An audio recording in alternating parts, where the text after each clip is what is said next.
매일 성경순과 함께하는 말씀 묵상, 히브리서 4장 1절부터 13절 말씀을 함께 묵상합니다. 그러므로 하나님께서 주시는 안식에 들어가리라는 약속이 아직 남아있는 동안에 여러분 가운데서 거기에 미치지 못하는 사람이 아무도 없도록 두려운 마음으로 조심하십시오.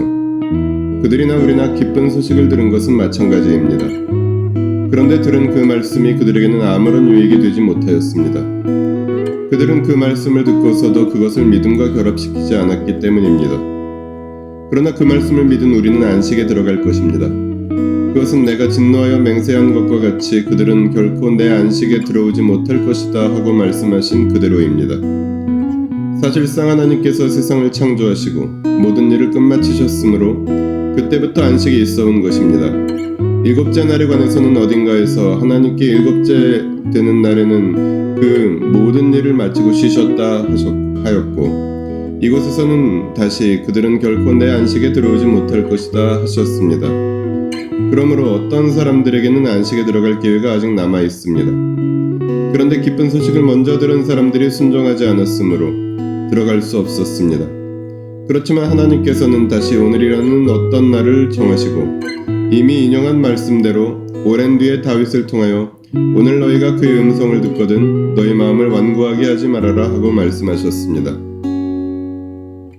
여호수아가 그들에게 안식을 주었더라면 하나님께서는 그 뒤에 다른 날이 있으리라는 것을 말씀하시지 않았을 것입니다. 그러니 하나님의 백성에게는 안식하는 일이 아직 남아 있습니다. 하나님께서 주실 안식에 들어가는 사람은 하나님이 자기 일을 마치고 쉬신 것과 같이 그 사람도 자기 일을 마치고 쉬는 것입니다. 그러므로 우리는 이 안식에 들어가기를 힘씁시다.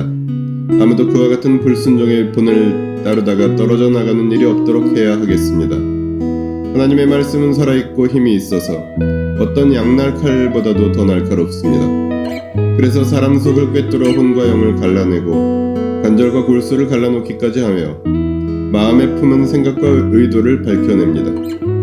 하나님 앞에는 아무 피조물도 숨겨진 것이 없고 모든 것이 그의 눈앞에 벌거숭이로 드러나 있습니다. 우리는 그의 앞에 모든 것을 드러내 놓아야 합니다.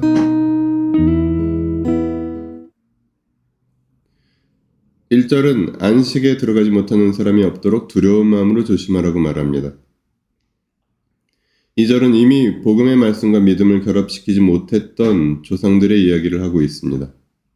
(3절부터) (11절은) 조상들의 실패를 따르지 말고 말씀을 믿어 안식에 들어가도록 힘쓰라고 말합니다.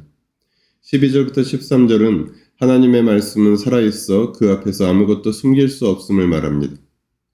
복음을 받은 하나님 나라의 백성들은 흔들리는 믿음으로 미혹되지 아니하고 확신을 가지고 안식에 들어가기를 힘쓰라고 본문을 말합니다. 복음을 들은 모든 사람이 안식에 들어가는 것이 보장된 것은 아니며 복음의 말씀을 자신의 믿음과 결합시키는 사람이 안식에 들어갑니다. 본문을 통해 무엇을 깨달을 수 있을까요? 이미 시작되었으며 그날에 완성될 안식과 구원. 안식은 신앙의 완성이며 구원의 완성입니다. 그러나 그 안식은 미래나 주어지는 것이 아니라 현재와 연결되어 있으며 지금도 이미 누리기 시작한 하나님의 다스림 아래에 있는 복입니다. 하나님께서 세상을 창조하신 그때부터 안식이 있어 왔으므로 예수 그리스도를 통하여 하나님과의 관계가 회복된 이들에게는 잃어버린 안식이 회복되기 시작하여 주님 다시 오시는 영광스러운 날에 완성될 것입니다. 본문을 어떻게 삶에 적용할까요? 말씀이 나를 해석하는 하나님 나라 백성. 어떻게 영원한 안식, 영원한 구원을 확신할 수 있습니까? 그것은 살아있고 활력이 있는 말씀에 근거합니다. 사람은 자기 자신의 구원도 그 누구의 구원도 알 수 없으나 오직 말씀은 사람의 혼과 영과 관절과 골수를 가르기에 마음에 품은 생각과 의도를 밝혀냅니다. 중요한 것은 내가 말씀을 해석하는 것이 아니라 말씀이 나를 해석하는 것입니다. 말씀으로 내 내면과 내 삶이 해석되어 가는 사람이 안식에 참여하게 됩니다. 기도하시겠습니다. 내가 기준이 되어 말씀을 해석하지 아니하게 하시고 말씀을 기준으로 내 삶을 해석하게 하여 주십시오. 살아있고 영원한 말씀과 내 영혼, 내 인생이 만나 오늘이라는 날들 가운데 주님의 안식을 맛보며 살게 하여 주십시오. 우리 주 예수 그리스도의 이름으로 기도합니다. 아멘. 매일 성경 순과 함께하는 말씀 묵상, 오늘의 묵상을 마칩니다. 말씀이 함께하는 하루 보내십시오. 고맙습니다.